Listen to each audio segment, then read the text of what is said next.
नमस्कार दोस्तों।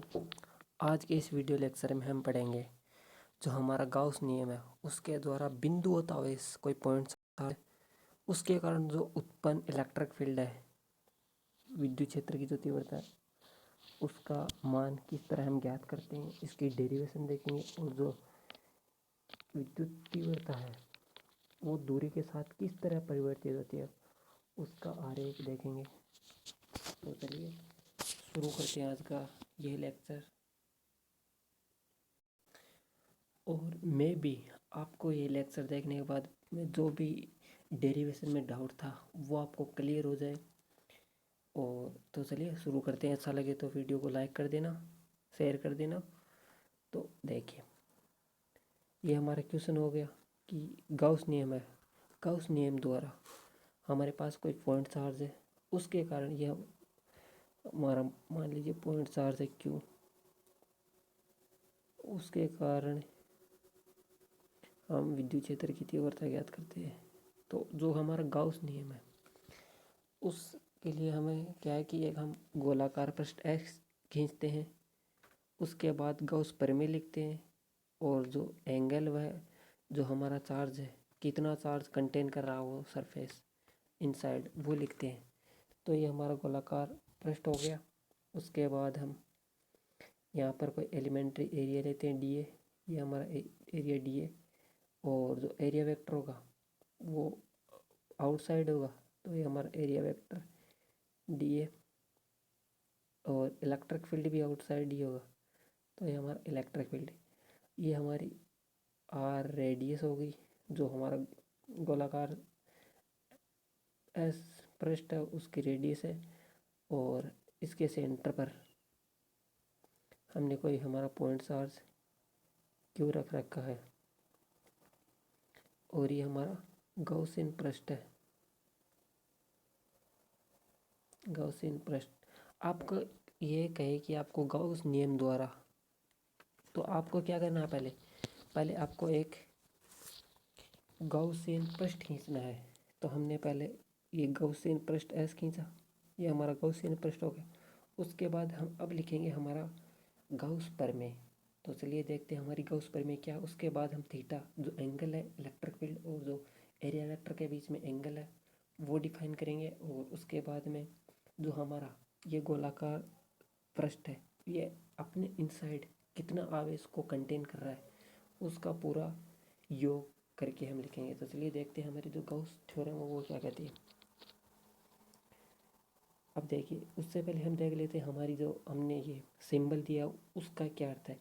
यहाँ पर हमारा जो क्यू है ये हमारा क्यू रहा पॉइंट, तो ये एक पॉइंट चार्ज है। और हमारा जो पी है ये आप देख रहे होंगे पी ये हमारा है। यहाँ पर हम इलेक्ट्रिक फील्ड, जो इलेक्ट्रिक फील्ड की तीव्रता है वो ज्ञात करना चाह रहे हैं। तो पी प्रेक्षण बिंदु जो हमारा टेस्ट चार्ज है उस पर विद्युत क्षेत्र की तीव्रता का मान ज्ञात करना है। और जो हमारी ओ से पी है ये हमारा ओ सेंटर है, पी हमारा कोई बिंदु है जो सरफेस पर, तो उन दोनों के बीच की दूरी हमारी आर होगी। तो देखिए गाउस जो हमारा हमने बिंदु ओ को केंद्र मानकर आर त्रिज्या का गोलाकार गॉसियन पृष्ठ एस खींचते हैं। जैसा कि आपको बताया था कि सबसे पहले हमें गॉसियन पृष्ठ खींचना होता है, तो हमने गॉसियन पृष्ठ को ड्रॉ कर लिया। अब देखिए आगे जो हमारी गॉसियन जो थ्योरम होती है वो क्या है कि summation of close surface S, ये हमारा क्लोज सरफेस हो गया E D A dot d A equals to summation of q upon epsilon naught. यहाँ पर ये जो समेशन है ये बताता है कि हमारा जो गोलाकार पृष्ठ है वो इनसाइड कितना आवेश या जो चार्ज है उसको कंटेन कर रहा है। Total charge inside the close surface, ये हमारा सिग्मा क्यू डिनोट करता है। तो देखिए इसको हम फर्दर सॉल्व करते हैं तो हमारा ए और डी दोनों के बीच में जो डॉट प्रोडक्ट है उसके कारण यहाँ पर आता है कोस थीटा। और ये जो होता है cross A cross D A, तो यहाँ पर हम लेते हैं साइन थीटा, लेकिन अब है हमारे पास ई डॉट डी ए, तो ई डॉट डी ए तो E D A cos theta equals to summation of q upon epsilon naught. ये हमारा आ गया यहाँ तक, ये आ गया हमारा गॉसियन थ्योरम से। अब देखिए आगे जो हमारे गॉसियन पृष्ठ एस, गोलाकार पृष्ठ एस, उस पर हमने देखा ये हमारी गॉसियन पृष्ठ एस थी और ये हमारा इलेक्ट्रिक फील्ड था, ये हमारा एरिया वेक्टर था। तो एरिया वेक्टर और इलेक्ट्रिक फील्ड के बीच में जो एंगल है वो है 0। और जो हमारा इलेक्ट्रिक फील्ड है गॉसियन पृष्ठ पर, इलेक्ट्रिक फील्ड से में जो हमारा गोलाकार है तो इलेक्ट्रिक फील्ड कांस्टेंट है। तो गॉसियन पृष्ठ पर ये हमारा एंगल हो गया 0 डिग्री। अब देखिए जो हमारा गॉसियन पृष्ठ है, गोलाकार पृष्ठ, उसके हम अंदर हमारा जो चार्ज है वो सेंटर पर क्यू चार्ज है, अकेला क्यू चार्ज है। तो समेशन ऑफ क्यू कितना हो गया हमारे पास, ये क्यू, क्योंकि जो समेशन ऑफ क्यू है ये हमें ये इंडिकेट करता है कि जो हमारा जो ये गोलाकार पृष्ठ ऐसा है इसके अंदर टोटल चार्ज कितना है। तो यहाँ पर हमारे पास क्यू चार्ज है, तो summation of q equals to q, ये हमारी समेशन क्यू की वैल्यू आ गई। गॉसियन पृष्ठ के अंदर उपस्थित कुल आवेश जो हमारे पास क्यू है। आप देखिए इन दोनों का यूज, हाँ ये हमारे पास इक्वेशन नंबर 2, ये 3, इसका हम इक्वेशन नंबर 1 में यूज़ करते हैं। तो देखिए E D A cos 0 equal to हमें हमारे पास total charge Q upon epsilon naught, और हम जानते हैं हमारी कोस थीटा वो 0, जो हमारी कोस थीटा वो 0 पर उसकी वैल्यू होती है 1। तो यहाँ से आया E D A equals to Q upon epsilon naught, ये आ गया हमारे पास, ये आ गया यहाँ तक। अब देखिए आगे यहाँ पर जो हमारा इलेक्ट्रिक फील्ड है वो कांस्टेंट है, तो हम इस कांस्टेंट जो राशि है उसको हम इंटीग्रेशन से बाहर निकाल लेते हैं। ये हमारे पास बचा close surface d A equals to Q upon epsilon naught, ये हमारी इक्वेशन नंबर 4 हो गई। यहाँ पर हमने ई को ही बाहर क्यों निकाला, क्योंकि जो हमारा इलेक्ट्रिक फील्ड है वो सरफेस है उस पर हर जगह कांस्टेंट है, तो जो कांस्टेंट क्वांटिटी होती है उसको हम इंटीग्रेशन से बाहर निकाल लेते हैं।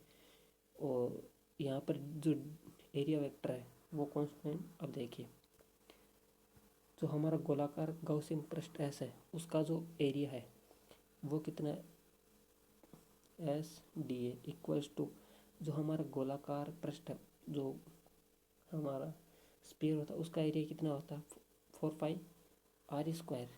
तो यहाँ पर हमारा डी ए कितना आ गया 4πr², और ई हमारे पास पहले था तो ई इंटू 4πr², और क्यू अपॉन एप्सिलॉन नॉट। अब देखिए आगे इसको हमने सोल्व किया, तो यहाँ से ई को हम ई तो हमें ज्ञात करना है, तो 4πr² को इधर ट्रांसफ़र कर दीजिए। तो ये हमारे पास आ गया E equals to Q upon 4π epsilon naught r²। और हम जानते हैं जो हमारा क्या होता है वो होता है 1/4π एप्सिलॉन नॉट, ये हमारा क्या होता है। और तो हमें इलेक्ट्रिक फील्ड ये आया हमारे पास इक्वल्स टू, हम इसको वेक्टर के रूप में लिखना चाहते हैं तो Q upon 4π epsilon naught r²। और अब लिखेंगे हम डायरेक्शन, इलेक्ट्रिक फील्ड डायरेक्शन, तो है इसकी डायरेक्शन है आर कैप की दिशा में, और आर यहाँ पर क्या है, इलेक्ट्रिक फील्ड इधर है और आर इधर है, तो इलेक्ट्रिक फील्ड हो गया आर कैप की दिशा में डायरेक्शन में। यहाँ पर आर कैप है वो इंडिकेट करता है हमारे डायरेक्शन की, इलेक्ट्रिक फील्ड की डायरेक्शन किस दिशा में है। तो अब देखिए जो हमारा इलेक्ट्रिक फील्ड आया वो रेडियस के इनवर्स वो 1/r² ये आया।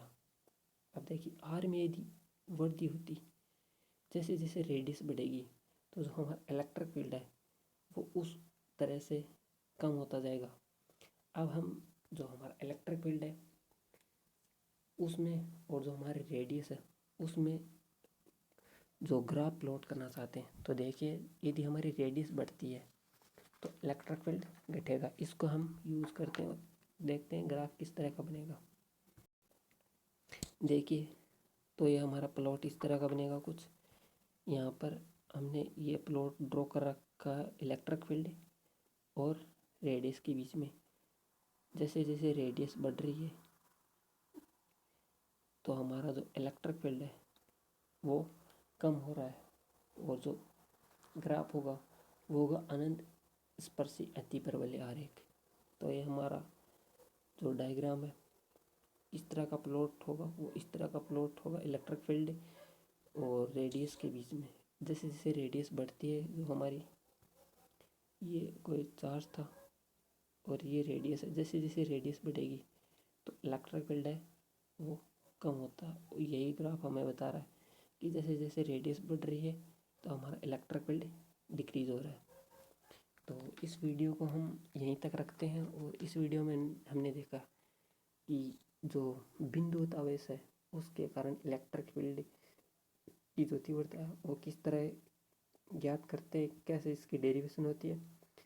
तो आप आई होप कि यू आर अंडरस्टैंड कि हम किस तरह से इस डेरिवेशन को सॉल्व करते हैं। तो वीडियो को यहाँ तक देखने के लिए धन्यवाद और ये ज़रूर बताना कि आपको वीडियो कैसा लगा। तो आपका दिन शुभ हो।